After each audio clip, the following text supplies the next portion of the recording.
신명기는 모든 율법서, 특히 오세오경 중에서 중요하지만 이 신명기는 율법의 집대성이라고 할 수 있고 핵심이라고 할 수 있겠습니다.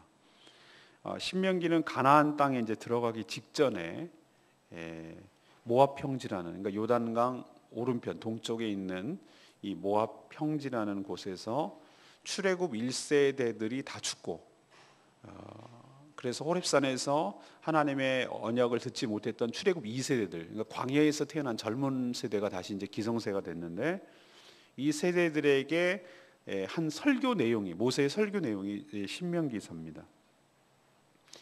모세는 사실 이 내용을 그 출애굽 1세대들에게 하나님의 계시를 호렙산에서 받고 그리고 전했습니다. 그렇지만 그 세대가, 하나님 이제 좀 전개되겠습니다만, 하나님의 명령을 거역함으로 인해서 이스라엘 백성들이 광야에서 40년 동안 방황하다가 출애굽 1세대들이 다 죽었어요. 그러면 2세대들은 이 하나님의 율법을 처음부터 다시 들을 기회가 없었던 것이에요. 지금은 또 가나안 땅에 들어가기 직전에 있는 상황이고, 그래서 하나님의 율법을 다시 설명할 필요가 있었습니다. 그래서 쭉 설명해 주는 내용이 신명기 내용입니다. 모세는 오늘 뭐라고 얘기냐면 하나님의 언약을 끄집어냅니다. 하나님의 언약에 따라서 이 가나안 땅을 반드시 줄 것이라고 약속했으니 너희들은 들어가서 그것을 치고 그것을 빼앗아 그것을 차지하라, 두려워하지 말라, 이렇게 다시 한번 말씀을 드립니다. 또 이 여러 가지 일들을 감당하기에는, 자기가 혼자 하기에는 너무나 짐이 무겁다. 그래서 여러 지도자들을, 중간 지도자를 세워서 이 사역을 나누고 분담하는 일을 하는 것이죠. 그래서 1000부장, 100부장, 50부장, 10부장 이런 식으로 질서와 체계를 세우는 작업을 합니다. 또 그렇게 지도자가 세우는 일 중에 가장 중요한 일이, 어떤 송사나 다툼이 생겼을 경우 그것을 해결하는 문제가 가장 큰 문제인데, 그렇게 할 때에 지도자들은 이것을 공정하게, 편파 판정하지 말고 공정하게 판결할 것을 주문합니다. 그것은 왜 그러냐면 재판은 하나님께 속해 있다. 이 얘기는 공의로운 하나님이기 때문에 그렇다라는 얘기를 하는 것이죠. 오늘 그런 스토리가 되겠습니다. 자, 하나님께서 오늘 이 말씀을 통해서 우리에게 첫 번째로 주시는 것은 하나님의 약속을 신뢰하고 그 약속에 순종해야 우리에게 복이 될 줄로 믿습니다. 신명기는 요단 저쪽, 그러니까 요단 동편 모압 평지에서 출애굽 2세대들에게 한 모세의 고별 설교, 다시 말해서 이제 모세가 이제 들어가지 못하고 죽을 것이기 때문에 마지막으로 한 설교입니다. 이미 출애굽한 후 40년이 흘렀습니다. 4절에 보십시오. 40째 해 11째 달 그 달 첫째 날, 이렇게 표현되어 있죠. 그 40째 해라는 것이 무엇입니까? 출애굽한 지 40년이 흘렀다는 얘기예요. 하나님의 징계 때문에 출애굽 1세대들은 가데스 바냐에서 다음 주 월요일, 화요일, 수요일 이렇게 묵상합니다만, 정탐꾼의 보고를 보고 낙심하고 좌절하고 원망하고, 그래서 하나님이 진노하셨어요. 방향을 틀어버렸어요. 너희들이 40일 동안 정탐한 하루를 1년으로 치겠다 그랬어요. 불순종한 대가가 너무 가혹해요. 그리고 불순종하면 약속의 땅에 들어가지 못한다는 걸 너무나 잘 보여줘요. 모세조차 못 들어갔습니다. 그래서 금방 요 코앞에 이렇게 쳐다보면서 방향을 반대로 틀었어요. 40년 동안 돌렸어요. 왜 40년이 흘렀는가? 그 불순종하고 하나님의 약속을 믿지 못했던 세대들이 다 죽기를 기다리는 것이. 이것은 우리에게 굉장히 중요한 의미를 줍니다. 우리의 불신이 죽어야 하나님의 약속을 받고 하나님의 축복을 받게 될 줄로 믿습니다. 이건 엄청나게 중요한 얘기를 지금 하고 있는 겁니다. 그 출애굽 1세들이 광야에서 다 죽어야 된다는 것은 우리에게, 그럼 내가 죽으면 무슨 의미가 있어요? 내가 뭘 죽어야 되냐면은 나의 불신, 내가 하나님을 믿지 못하는 것, 하나님의 약속을 거역하는 것, 이게 십자가에 못 박아 죽어야 된다는 뜻이에요. 죽어야 하나님의 약속의 땅에 들어가고 하나님의 축복을 받아 누린다는 걸 보여주는 것입니다. 자, 그 얘기는 앞으로 계속 얘기할 것이고요. 그러면 출애굽 1세대들이 광야에서 다 죽었어요. 지금 40년이 흘렀습니다. 이제 출애굽 경험도 없고 그것을 자기가 직접 본 적도 없어요. 얘네들은 부모 세대가 경험했기 때문에 홍해를 건너는 것도 없고 열재앙이 뭔지를 몰라요. 얘네들은요. 광야에서 태어난 애들이기 때문에. 그리고 애굽에서 태어났다고 해도 너무 어렸을 때 태어나서 하나님 무슨 말인지 몰라요. 그래서 출애굽 경험 없고 율법도 제대로 모르는 이 출애굽 2세대들, 이 자녀 세대들에게 하나님의 명령과 말씀을 정확하게 전달하고 전수할 책임이 모세의 마지막 미션이었어요. 마지막 해야 될 일이 이거였다 이 말입니다. 왜 이것을 전달해야 됩니까? 자녀 세대들이 부모 세대가 저지른 실수를 되풀이하지 말아야 되기 때문에 그래요. 우리가 왜 말씀을 끊임없이 다음 세대들에게 전해야 됩니까? 우리 세대가 실수하고 우리 세대가 잘못한 것을 되풀이하지 말아야 되기 때문에. 나는 우리 아이들이 내가 그렇게 아픔을 겪고 그렇게 했던 것을 되풀이하고 싶지 않아. 그렇게 정말 하고 싶은 거. 딴 건 큰 소원이 없어요. 나는 우리 아이들이 정말 믿음 안에서 잘 자라고 하나님 말씀에 온전히 순종해서 하나님의 축복과 은혜 가운데 살기를 간절히 바라요. 내 소원이 그것뿐이다 라는 것이 확대되면 우리 교회 학교 아이들이, 우리 교회에서 자라는 모든 2세대들이 정말 우리보다는 좀 더 하나님 말씀에 온전히 순종해서 축복을 받아 누리기를 간절히 바라는 마음이 있기 때문에 그런 간절한 마음을 가지고 온전히 가르치고 그렇게 하는 것입니다. 모세는 이 여정 그리고 이동 방향 이것들을 쭉 이렇게 설명을 해갑니다. 어디서부터 출발해서 어디로 흘렀고 며칠 걸렸고 뭐 이게 쭉 얘기하다가 이 2세대들에게 뭐라고 딱 얘기해요. 우리의 최종 목적지는 그것은 바로 가나안 땅이다. 우리가 가야 될 땅이 저기다. 가나안 땅이다. 분명히 얘기를 합니다. 그리고 그들이 차지해야 될 가나안 땅의 경계가 어디냐. 위로부터는 유프라데스 강, 그 다음에 이쪽으로는 서해, 이쪽으로는 뭐죠? 가데스 바냐 위에 있는 거기까지 이렇게 요단 동편서부터 위에 북쪽 경계, 동쪽 경계, 남쪽 경계 이걸 갖다가 지금 땅을 딱 그림을 그려주는 거예요. 청사진을 이렇게 보여주는 거예요. 이 세대들, 우리가 차지해야 될 땅이 여기구나. 하나님 이 땅을 우리에게 허락하셨구나 라는 것을 인식시키는 것이죠. 우리도 할아버지가 이걸 자녀들에게 얘기 안 해주고 돌아가셔가지고 자기가 유산을 남겼는데도 그것도 제대로 못 활용하는 사람도 많습니다. 그래서 조상의 땅 찾아주기 그런 운동도 하잖아요. 그 어이없이 가지고 땅을 뺏기는 경우가 많이 있어요. 그래서 조상들이 자손들에게 우리가 땅이 어디고 이걸 갖다 얘기를 해줘야 돼요. 살아있을 때. 그 땅은 왜 가나안 땅이라고 최종 목적지를 얘기하냐면 그 땅은 그냥 막연하게 얘기하는 것이 아니라 하나님이 그들의 조상 때부터 그 먼 500년 전에 500년 전도 더 흘렀죠. 500년 전에 아브라함과 이삭과 야곱 500년 전 얘기예요 지금. 아브라함과 이삭과 야곱과 우리 족장들에게 했던 약속이다. 저 땅을, 저 가나안 땅을 주리라고 분명히 우리에게 약속하셨다. 이제 때가 되어서 그 땅을 우리에게 차지하는 것이다. 이런 하나님의 약속에 근거해서 이 자손들에게 지금 이야기를 하고 있는 것입니다. 저는 이 말씀 첫 번째로 우리에게 주시는 교훈은 이겁니다. 우리 인생이 도대체 마찬가지라고 저는 생각하는데 우리가 어디로 가야 될지, 그리고 지금 뭘 해야 될지, 그리고 우리가 차지해야 될 것이 뭘지, 우리의 최종 목적지가 어딘지 이런 것을 어떻게 알겠어요? 그것은 철저하게 모든 인생의 여정과 우리가 나가야 될 방향과 해야 할 일과 우리의 최종적인 목표는 철저하게 하나님의 약속에 근거해야 될 줄로 믿습니다. 하나님의 약속에 근거해야 된다. 하나님 말씀에 근거해야 된다.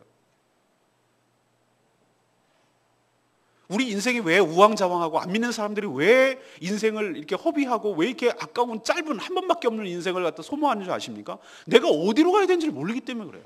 내가 뭘 해야 되는지 모르기 때문에 그래요. 내 최종 목적지가 어딘지, 그러면 그 목적지를 향해서 가는데 뭘 해야 될지 이걸 전혀 모르니까 인생이 우왕좌왕하고 이렇게 빙빙 돌고 또 돌고 이렇게 하는 거예요. 근데 하나님의 말씀에 따라서 내가 뭘 해야 될지, 어디로 가야 될지, 내 인생이 어떤 과정을 거쳐야 되는지 이걸 뚜렷하게 아는 사람은 인생을 허비하지 않습니다. 낭비하지 않아요. 길을 곧장 갑니다. 한눈 팔지 않습니다. 그 길을, 이게 바로 인생을 성공하는 길인 줄로 믿습니다. 이게 성공하는 비결이에요. 그리고 이것을 아는 것으로만 그치면 되는 거예요. 아는 것도 물론 중요합니다. 그러나 이 약속이 하나님께서 주시는 약속이라고 믿고, 이 약속의 근거에서 이 말씀을 믿고 순종할 때 그 약속이 나에게 다가오고 그것이 나에게 축복으로 오게 될 줄로 믿습니다. 이게 은혜여야 되는 거예요. 자, 명심하십시다. 우리의 인생은 이스라엘 백성도 똑같이 마찬가지고 어디에 근거해야 되냐면 하나님의 말씀에 근거해야 되고, 내 인생은 거기에 토대 위에 놓여져야 되고, 나에게 주신 하나님의 약속을 신뢰하고 그 말씀을 붙들고 그 말씀대로 주장하며 그 말씀대로 순종할 때 그 말씀이 나의 삶 속으로 들어오고 그 말씀이 나의 삶 속에 실현되고 그 축복이 나에게로 다가오게 될 줄로 믿습니다. 그리고 또 한 번 얘기하는 것, 그 약속을 후세대들에게 계속해서 얘기해 줄 필요가 우리들에게 있다. 말씀을 전수하고 말씀을 가르쳐주고 말씀대로 살아야 하나님의 은혜가 있다는 것을 모세처럼 해야 될 책임이 우리에게 있다. 이 주일학교가 그래서 중요하고 성경 공부하고 다음 세대를 가르쳐내는 게 굉장히 그래서 중요한 것이. 그래서 교회에서 이 교육이라는 행위, 훈련이라는 행위가 빠져서는 안 되는 거예요. 왜? 약속을 자꾸 상기시켜야 되기 때문에. 두 번째는 하나님의 사역을 홀로 감당하지 말고 나눠야 된다는 사실을 가르쳐 줍니다. 모세는 많이 지쳤어요, 지금. 마지막, 근데 나이도 120세예요. 그리고 광야 40년 동안 이 데리고 오기가 보통 힘든 게 아니에요. 80세 노인이 부름을 받았습니다, 하나님 앞에.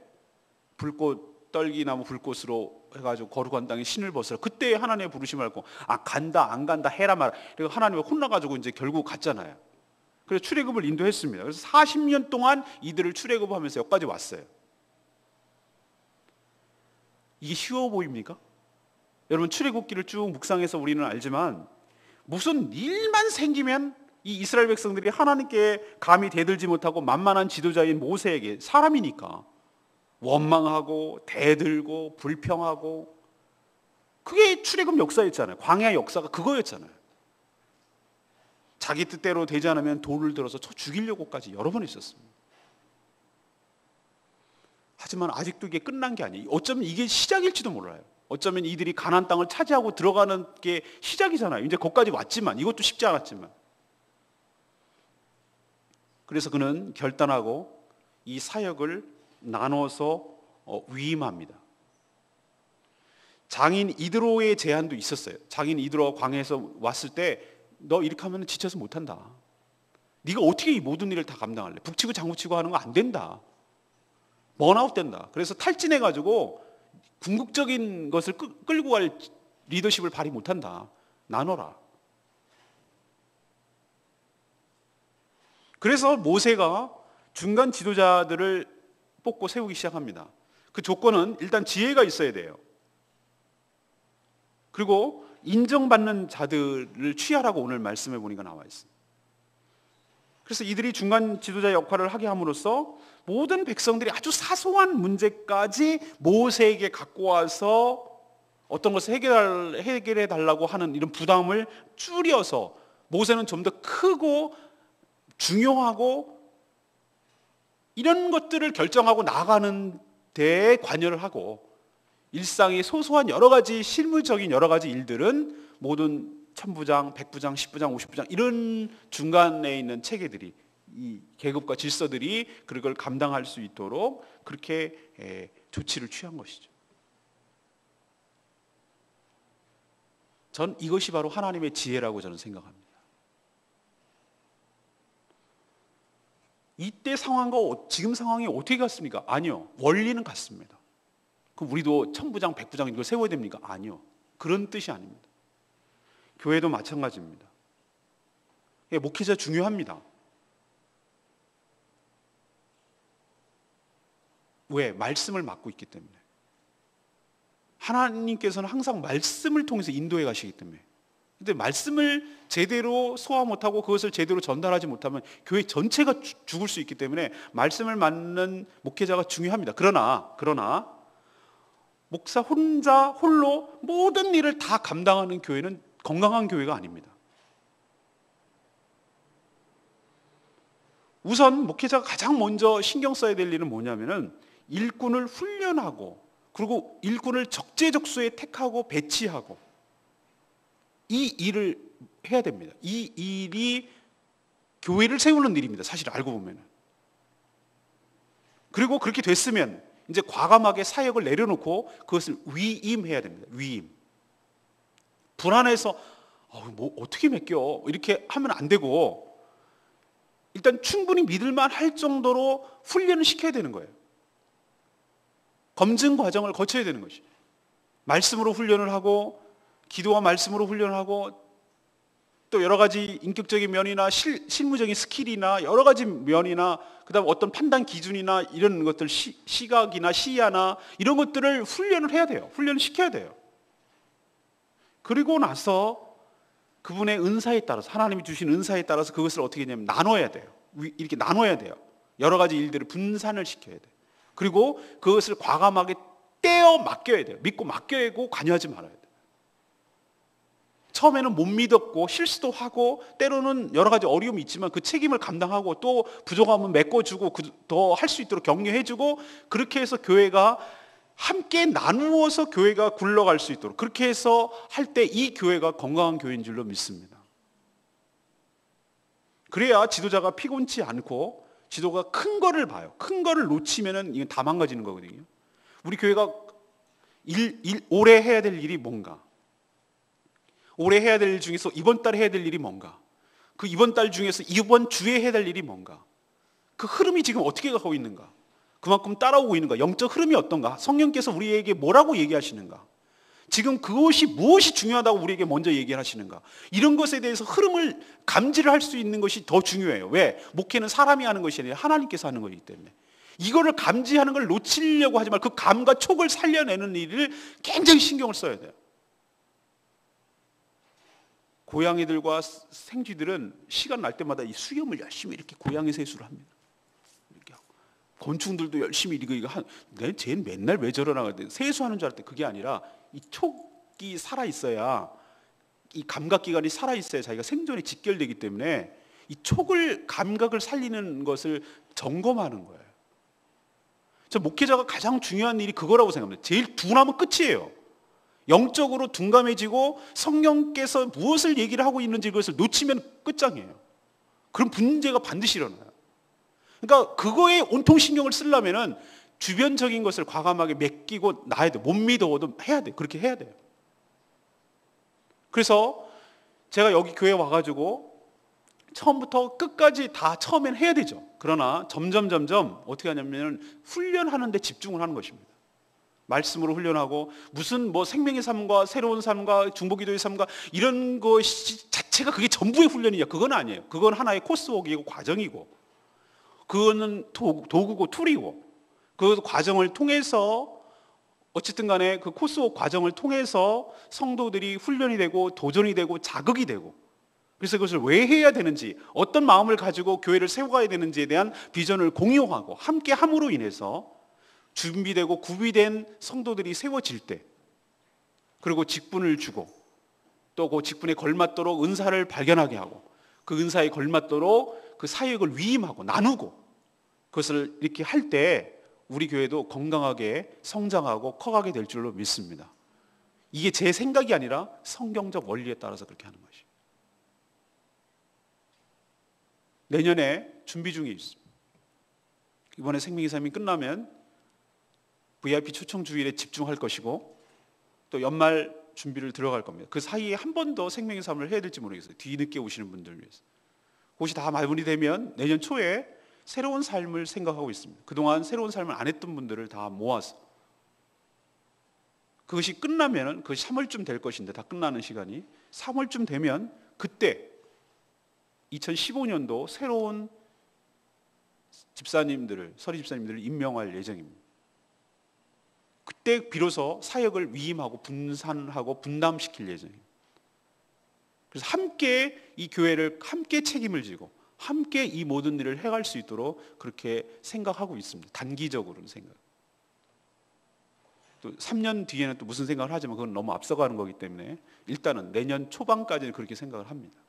그 원리는 바로 이 말씀에 따라서 그런 것입니다. 사랑하는 여러분, 교회가 이런 건강한 교회가 될 수 있도록 여러분 기도하시고, 또 훈련을 잘 받으시고, 또 맡겨준 사역에 대해서 감사한 마음으로 함께 이 일들이, 야 내가 뭐야 이게 초라하게 나 같은 사람 이런 걸 맡기고 그래, 이렇게 하지 마시고 하나님께서 주신 일이라고 생각하시고 지도자의 말에 잘 순종하고 협력하고 잘 따를 때 본인에게 유익이 된다는 것을 기억하시고 함께 건강한 교회를 세워가는데 힘쓰는 여러분 되기를 간절히 바랍니다. 좋지 못한 교회 예를 들어줄까요? 100명의 구성원이 있는데 한 5명만 북치고 장구치고 다 하고 나머지는 그냥 들러리처럼 하는 교회는 정말 건강한 교회가 아니에요. 물론 다 100% 따라올 수는 없어요. 그러나 정말 능동적으로 일하는 모든 사람들의 퍼센테이지가 높으면 높을수록 그 교회는 건강한 교회일 줄로 믿습니다. 바라기는 저희들은 이상적인 것은 100%지만 적어도 80% 이상이, 구성원 중에 80% 이상이 뭔가 자기가 해야 될 일이 있고 그 일을 통해서 교회를 세워가는 그런 교회가 되기를 저는 간절히 소망합니다. 20%는 정말 처음 믿는 분들, 아직까지 준비가 안 된 분들, 아직 우리 교회에 적응이 안 된 분들이 한 20%를 남겨두고 나머지 80%의 모든 성도들이 정말 무슨 일이라도 교회를 세워가는데 기여하고 헌신하고 협력하고, 그래서 교회가 정말로 살아 움직이고 모든 사람들이, 북한식 표현을 하면 전인민의 간부와 모든 사람들이 다 사역자가 되어서 이렇게 하나님 나라를 세워가는 그런 건강한 모습을 저는 꿈꾸고 그런 교회가 되기를 간절히 소망합니다. 세 번째는 하나님을 의식하며 공의롭게 재판해야 합니다. 각 지파를 따라 세워진 천부장, 백부장, 50부장, 10부장의 가장 큰 임무는 뭐냐면은 백성들 가운데 송사, 그러니까 다툼이 생겼을 경우 이 공정하게 판결하는 일이 이게 가장 중요한 일이었습니다. 모세는 재판은 누구께 속한 것이다? 하나님께 속한 것이다. 17절에 그렇게 표현했어요. 이 얘기는 무엇입니까? 그만큼 중요하고 책임이 크다는 것인데, 이 하나님께 속했다는 표현은 이게 하나님이 친히 하셔야 될 일인데 이것을 너희들에게 위임해서 하는 것이다. 이건 하나님의 일이다, 그 뜻이에요. 그러니 지도자는 하나님의 공의를 본받아서 공의롭고 공정하게 일을 해야 된다는 것입니다. 특히 어떤 문제에 다툼이 생겼을 때 외모를 보지 말고 귀천, 그러니까 귀하고 천한 것을 차별을 두지 말고 심지어 외국인, 타국인이라 하더라도 불이익을 주지 말라고 오늘 얘기를 하고 있습니다. 그리고 사람을 의식하거나 두려워하지 말라고, 저 사람 힘세고 돈 있고 이러니까 의식을 하고 저 사람은 유리하게, 이런 식으로 하지 말라고, 공의롭게 공평하게 하라는 거예요. 사람 의식하고 두려워하지 말고 하나님을 의식하라는 겁니다. 만약에 이 문제가 너무나 중대한 문제고 자기가 어떻게 판단할 수가 없는 문제라면 무리해서 판단하고 결정하지 말고 모세에게 갖고 오라고 그랬어요. 이건 중대한 문제라고 합니다. 모세는 또 혼자 처리하겠습니까? 이건 하나님께 기도하고 묻겠죠. 그래서 일을 처리하도록 하라, 이렇게 얘기했습니다. 여기에서 지금의 사법제도가 나온 줄로 믿습니다. 우리도 3심제를 취합니다. 1심, 2심, 3심, 대법원까지 가는 것이죠. 1심에서 해결해서 억울하고 이건 해결이 안 돼. 그거는 상급심으로 넘깁니다. 고등법원에서. 안 돼. 대법원으로 넘깁니다. 그래서 하는 것이죠. 그리고 이 재판 원리에 따라야 되죠. 외모로 취해서는 안 되고 귀천을 따지지 말아야 되고 사람의 여론을 의식해서는 안 되고 항상 그 법리에 따라서, 우리나라 법에 보면 법과 양심에 따라서 소신껏 재판하도록 되어 있어요. 재판관의 그 독립성이 보장되어 있어요. 물론 하나님이란 얘기는 없지만 우리가 기도해야 될 것이고 이 원리가 우리 사법체계에 적용되도록 기도해야 될 줄로 믿습니다. 제가 우리 중보기도에 올려놓은 게 뭡니까? 오늘도 어제도 원세훈 전 국정원장의 재판 때문에 시끄럽잖아요. 국정원법은 어겼으나 선거에 개입한 것은 아니다. 말이야? 말장난이야? 뭐 이러면서 또 지금 난리가 났잖아요. 그러니까 재판관이 얼마나 중요하다는 것을 알 수가 있어요. 우리가 사법제도를 위해서 간절히 그렇게 사법기관에 종사하는 분들, 특히 재판관과 검사, 판사, 모든 변호사들이 하나님 앞에 정말로 하나님을 의식하고 하나님을 두려워하는 마음으로 공의롭게 재판하기를 기도해야 될 줄로 믿습니다. 동시에 난 재판관이 아니까 나는 이런 거 상관없다. 아니요. 우리도 소소한 일에 우리가 판결을 내려야 될 때가 있어요. 이거냐 이렇게 할 때가 있어요. 우리는 그냥 팔은 안으로 굽는다고 따지도 묻지도 않고 무조건 이렇게 하는 경향이 있어. 그건 옳지 않습니다. 그거는 궁극적으로 그 사람을 죽이고 망가뜨리게 하는 거예요. 하나님 말씀에 근거해서 아무리 가까운 사람이라 하더라도 그것이 잘못됐다면은 그건 잘못됐다고 얘기를 하는 게 오히려 그 사람을 위하는 겁니다. 당장은 서운하게 느껴지더라도. 하나님의 공의가 우리 삶 속에 스며들기를 원합니다. 그리고 그 공의로운 판단으로 우리 삶이 영이 되기를 간절히 바랍니다. 그러나 공의로만 강조를 해서 그 사람의 관계와 사랑이 깨지지 않기를 원합니다. 지극히 사랑하기 때문에 공의가 담겨지기를 원합니다. 사랑의 그릇 위에 공의가 담겨지기를 원합니다. 그렇게 될 때 이 밸런스가 유지되고 하나님의 거룩함이 우리 삶 가운데, 우리 공동체 가운데 임하게 될 줄로 믿습니다. 12절 말씀, 여전히 저는 이 말씀이 더 크게 오늘 다가와요. 저의 직접적인 관계되기 때문에. 그런즉 나홀로 어찌 능히 너희의 괴로운 일과 너희의 힘겨운 일과 너희의 다투는 일을 감당할 수 있으리요. 모세가 이렇게 이제 하소연하는 얘기죠. 이 초대교회 당시에도 이런 문제가 생겼어요. 사도들이 이 과부들의 구제 문제까지 신경을 썼어요. 그러니까 유대인 출신의 과부, 헬라 출신의 과부가 누가 더 많이 배정을 받고 이러느냐, 소외된다, 어쩐다, 이런 문제가 생겨갖고 막 갈등이 일어나니까 교회 안에서 사도들이 그런데 온통 신경을 쓰다 보니까 이게 본질적인 사역을 못 하겠는 거예요. 그래서 본질적인 일에 집중하려고 사도들이 신실한 7명의 집사를 세웠습니다. 그 중에 한 명이 스데반 집사입니다. 7명이 여기서 집사 제도가 나오는 것 같아요. 그래서 나눴어요. 그래서 구제는 누가 하게 했죠? 이 집사들이 하게 했어요. 그리고 본인들은 어디에 더 집중을 했습니까? 말씀과 기도에 더 집중했어요. 이거를 오해해가지고 많은 사람들이 이렇게 오해합니다. 그 목사님은 말씀과 기도만 하세요. 나머지 신경 아니요. 여기에 집중했다는 얘기는 전체를 다 관여한다는 의미예요. 결국 말씀과 기도로 모든 것들이 나가는 거기 때문에. 다만 이 일에 집중하고 여러 가지 실무적인 일이 있잖아요. 이런 일에는 모든 세워진 집사들이, 일꾼들이 할 수 있도록 한 것이에요. 저는 교회는 이래야 된다고 생각합니다. 목회자는 좀 더 전체적인 비전, 말씀 선포, 예배 인도, 기도, 특히 다음 세대를 일꾼을 양성하는 일에 포커스를 맞춰서 집중하고, 또 세워진 일꾼들이 이 교회 구석구석에 여러 가지 일들을 잘 감당해서 건강하게 교회가 세워져 가기를 간절히 소망합니다. 오늘 3가지 말씀드렸습니다. 신명기가 정말 저는 굉장히 은혜롭고 보고입니다. 보물단지. 이 하나하나 진행하는 그 말씀 전체가 참 귀한 말씀이 구구절들이 담겨 있어요. 오늘 첫 번째, 우리에게도 동일하게 써 있습니다. 가나안 땅에 들어가기 직전에 있는 우리들에게 하시는 말씀이 있어요.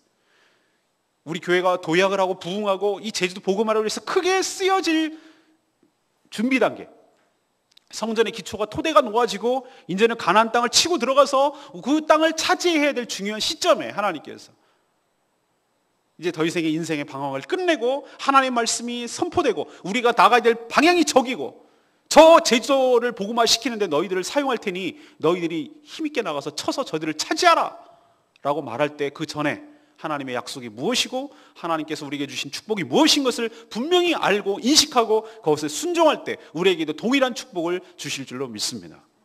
두 번째는 혼자 사역 감당하지 않고 사역을 위임하고 나눠 가질 때 교회가 건강하게 세워가고 이 일이 주님의 사역이 효율적으로 일어나게 될 줄로 믿습니다.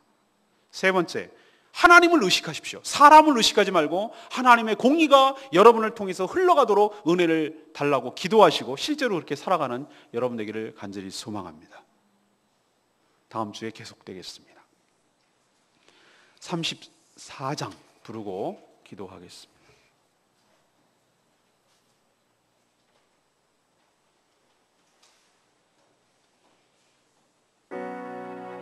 은혜로만 들어가네, 은혜로만 선다네. 네, 그렇습니다. 우리가 어떻게 가나안 땅에 들어가고 우리가 어떻게 하나님 나라에 들어갈 수가 있겠습니까? 이스라엘 백성들이 가나안 땅에 들어가는 것은 자격이 있어서 아니고 한 일이 있어서 아니고 오직 하나님의 약속에 근거한 하나님의 은혜인 줄로 믿습니다. 우리에게도 동일한 하나님의 은혜가 펼쳐질 줄로 믿습니다. 그러니 우리도 똑같은 말을 해야 될 것입니다. 은혜로만 들어가네. 오늘 말씀 생각하면서 찬양하겠습니다. 은혜로만 들어가네,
무엇으로만 들어간다고요?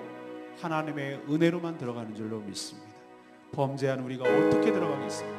예수 그리스도의 보혈로 들어가듯이, 그 은혜로 들어가듯이, 하나님의 언약의 근거에서 들어가듯이 우리도 하나님의 약속에 따라 이 땅을 차지하고 하나님의 나라가 되도록 우리를 사용하게 될 줄로 믿습니다. 약속을 붙드시고 말씀 위에 내 인생이 서도록 은혜를 주시옵소서. 말씀이 나의 삶을 지배하도록 하게 하여 주시옵소서. 하나님의 약속이 나이가 이끌어가는 내 방향에 되도록 은혜를 부어 주시옵소서. 오늘도 간절히 이 말씀 붙들고 하나님 그 말씀대로 살겠습니다. 그 약속대로 살겠습니다. 나같이 외치며 주님 외치며 나갑니다. 주여 아버지 주님, 하나님 우리도 하나님의 약속을 신뢰하며 그 약속을 순종하며 나가기를 원합니다. 우리 인생이 방황하는 이유는 내가 어디로 가야 될지 모르고 무엇을 해야 될지 모르는 이유는 하나님의 약속을 모르기 때문입니다. 하나님 이제 내 인생의 방황이 40년으로 끝나게 하여 주시옵시고, 이제는 내가 무엇을 해야 될지, 내 인생의 후반전은 무엇을 하며 살아야 될지 하나님 철저하게 말씀에 근거하고 하나님의 약속에 근거하고 그 말씀에 순종함으로 내 인생이 펼쳐지고 전개될 수 있도록 하나님 축복하여 주시옵소서. 하나님의 사역을 감당할 때에 홀로 감당하지 않게 하여 주시옵시고, 이것을 나눠 갖게 하시고 위임하게 하여 주시고 함께 이 일들을 해나갈 수 있도록 주여 도와주시옵소서. 우리 교회도 하나님 거룩한 교회, 하나님의 건강한 교회를 세워가는 데 있어서 목사 혼자서 감당할 것이 아니라 하나님 준비되고 훈련된 일꾼들을 통해서 함께 감당함으로 인하여 우리 교회가 정말 건강한 교회로 성장할 수 있도록 하나님 축복하여 주시옵소서. 하나님 송사가 생겼을 때 하나님을 의식하면서 공의롭게 재판하며 하나님의 공의가 이 땅에 실현되도록 저희를 사용하여 주시기를 원합니다. 이 땅에 하나님 모든 사법부의 재판관과 판사와 검사와 모든 법조인들이 하나님을 두려워하지 않게 하시고 정말로 사람들을 의식하지 않게 하시고 하나님의 공의로운 것을 의식하게 하여 주시고 하나님의 그 공의가 이 땅에 실현되도록 하나님 실현할 수 있도록 주여 축복하여 주시옵소서. 주님의 은혜가 이 땅에 일어나기를 소망합니다. 우리를 위대시게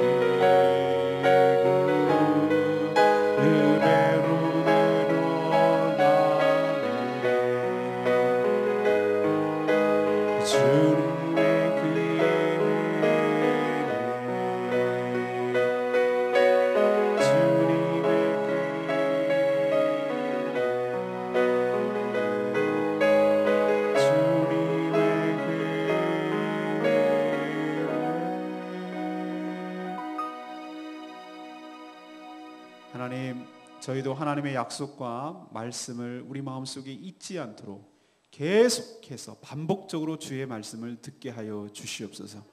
우리 삶에도 하나님의 약속이 우리 삶의 방향과 우리의 사명의 근거가 되게 하여 주시옵소서. 하나님께서 주시겠다고 약속하셨으면 그럴 줄로 믿고 순종하게 하여 주시옵시고 그 약속의 땅을 차지하게 하여 주시옵소서. 말씀이 우리 인생을 이끌어가게 하여 주시옵시고 말씀이 우리 삶을 지배하게 하여 주시옵소서. 하나님의 약속이 내 삶의 근거가 되게 하여 주시옵소서. 하나님이 주의 일을 행할 때 홀로 감당하지 않게 하여 주시고 사역을 함께 나눌 일꾼들이 많이 훈련되어지고 세워지게 하시고 또 세워진 일꾼들에게 모든 일들을 함께 분담하고 위임하여서 함께 해나가는 거룩한 교회 공동체가 되게 하여 주시옵소서. 이런 건강한 교회를 통하여 이 땅에 하나님 나라가 확장되게 하여 주시옵소서. 모든 일꾼들이 사람이 아니라 하나님을 의식하게 하시고 공의롭게 판단하며 공의롭게 일을 해결할 수 있도록 은혜 베풀어 주시옵소서.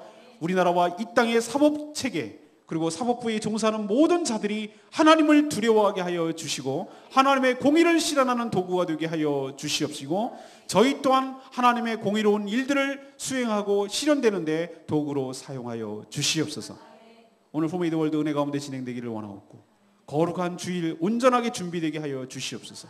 그냥 매주마다 오는 그런 주일이 아니라 마지막 주일인 것처럼 정성을 다하여 하나님을 만나고 하나님을 예배하는 것을 정성껏 준비하게 하여 주시옵시고 몸만 오는 것이 아니라 우리의 마음과 정성과 뜻이 모아지게 하여 주시옵시고 말씀을 사모하고 은혜를 사모하는 마음으로 모이게 하여 주시옵소서. 또 주일학교를 준비하며 또 해나가는 모든 교사들에게 축복하여 주시옵시고, 특별히 어린이 대회를 준비하는 모든 일에 소홀함이 없도록 은혜를 부어 주시옵시고, 참여하는 모든 어린이들이 은혜 가운데 준비될 수 있도록 축복하여 주시옵소서. 하나님, 저희 교회에 여러 가지 기도 제목이 많이 있고 또 여러 가지 연약한 성도들이 많이 있습니다. 그러나 두려워하지 않습니다. 하나님께서 우리의 기도를 통하여 역사하시고 기도를 응답을 통하여 하나님께서 놀라운 은혜를 부어주실 것을 믿기 때문입니다. 상황과 조건과 주변 일 때문에 지치거나 지거나 당황하거나 두려워하지 않게 하여 주시옵시고, 담대함을 가지고 약속의 말씀을 붙들고 하나님의 보좌 앞에 나아가 아뢰고 하나님의 약속을 근거로 주님의 은혜를 경험하게 하여 주시옵소서. 우리의 기도하는 것보다 더 크고 근본적인 문제를 해결하여 주실 주님을 기대하는 마음으로 나가게 하여 주시옵소서. 오늘도 그렇게 하실 주님을 기대하며 기도할 때 역사하실 것을 믿으며 예수 그리스도의 이름으로 기도합니다. 아멘. 기도하겠습니다.